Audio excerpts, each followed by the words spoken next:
Bapak, Ibu, dan saudara-saudara yang terkasih di dalam Tuhan kita Yesus Kristus. Di kesempatan ini kita akan membahas satu pokok bahasan, yaitu hidup karena air hidup.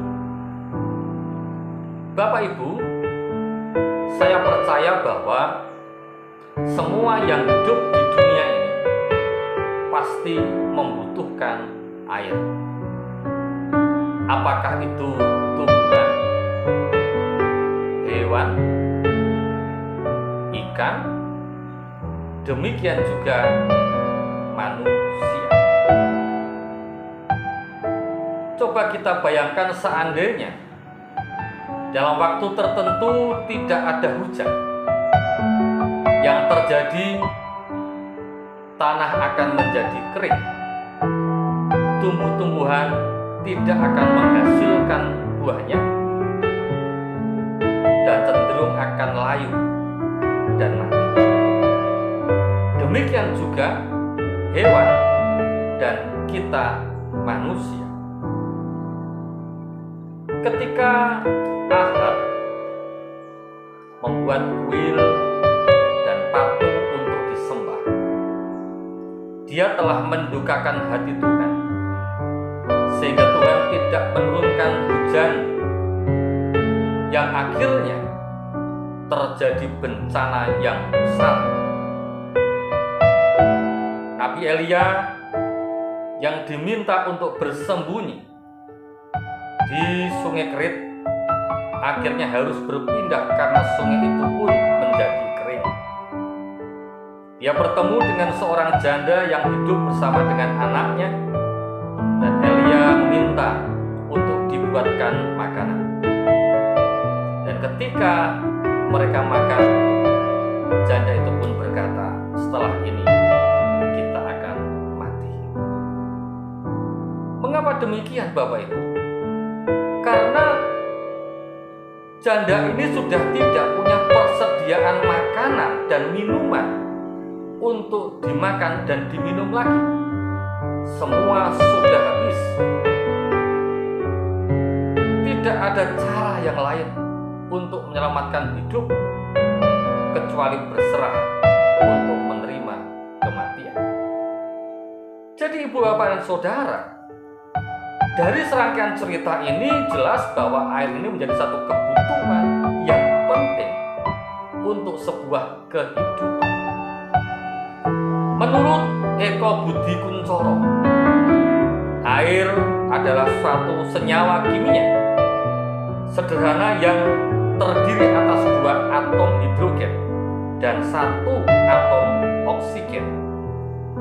Air memiliki ikatan hidrogen yang cenderung bersatu padu untuk menentang kekuatan dari luar yang akan memecahkan ikatan-ikatan ini. Air adalah senyawa yang penting bagi semua bentuk kehidupan. Dalam rumus kimianya adalah H2O yang setiap molekulnya mengandung 1 oksigen dan 2 atom hidrogen yang dihubungkan oleh ikatan kovalen. Walaupun air begitu penting untuk tubuh kita, namun belakangan ini banyak orang yang mengkonsumsi air yang tidak sehat. Menurut penelitian di dunia ini, ada 14.000 orang meninggal setiap hari akibat penyakit yang ditimbulkan oleh pencemaran air. Kita tahu air tercemar melalui banyak hal, di antaranya limbah industri, limbah pertanian, penggunaan bom oleh nelayan dalam mencari ikan di laut, limbah rumah tangga, termasuk gelas, plastik, batu baterai, kemudian deterjen atau yang lainnya.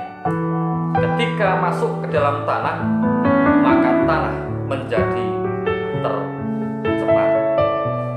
Nah, ibu, bapak, dan saudara, manusia sesungguhnya sebagian besar tubuhnya terdiri dari air, yang mana air dalam tubuh manusia membentuk sekitar 50 sampai 60% dari total berat badan. Di dalam tubuh memiliki fungsi penting, diantaranya membawa nutrisi dan oksigen ke dalam sel-sel tubuh, mengatur suhu tubuh, membantu proses pencernaan, dan masih banyak yang lainnya. Ketika orang kekurangan air, maka dia akan menjadi letih dan lesu. Cerita bagaimana Yesus setelah melakukan tugas pelayanannya, dia duduk di sumur Yakub. Tiba-tiba datang seorang perempuan yang mau menimba sumur itu. Dia adalah perempuan Samaria. Yesus meminta untuk diminum. Dan di tengah-tengah percakapan mereka, Yesus kemudian menawarkan air kehidupan. Air yang dapat membuat manusia untuk bisa hidup sampai selama-lamanya. Hal ini tentu membingungkan bagi seorang perempuan Samaria yang tidak mengerti apa yang dimaksud oleh Tuhan Yesus itu. Sesungguhnya Tuhan Yesus berkata bahwa yang disebut air hidup tidak lain adalah Dia sendiri. Dialah sumber air hidup.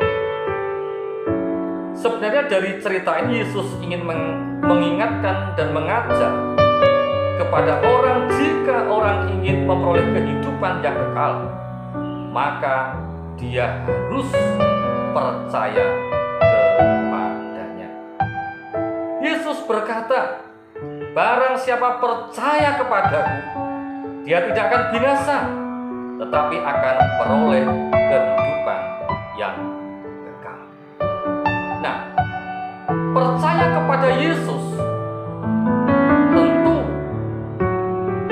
membawa keyakinan kepada Yesus itu dalam diri kita, menyatu merasuk dalam tubuh kita, sehingga Roh Tuhan itu senantiasa mengalir dalam jiwa kita, dan ketika tubuh kita dituntun oleh Roh Kudus dan Yesus ada dalam diri kita, maka kita akan dimampukan untuk mengimplementasikan apa yang menjadi keyakinan kita kepada Tuhan dalam realita kehidupan kita setiap hari. Jadi percaya kepada Yesus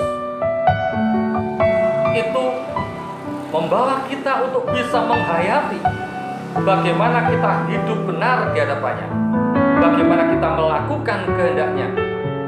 Dan disitulah kita tidak akan mengalami kehausan lagi ketika Yesus ada dalam diri kita, dan kita akan dimampukan untuk melakukan segala sesuatu yang Tuhan inginkan. Dan disitulah kita akan memperoleh kehidupan, bukan hanya kehidupan di dunia ini, tetapi kehidupan yang kekal.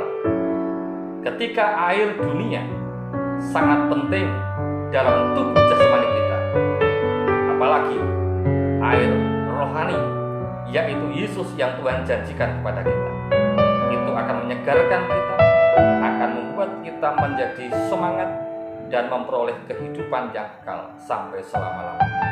Tuhan memberkati.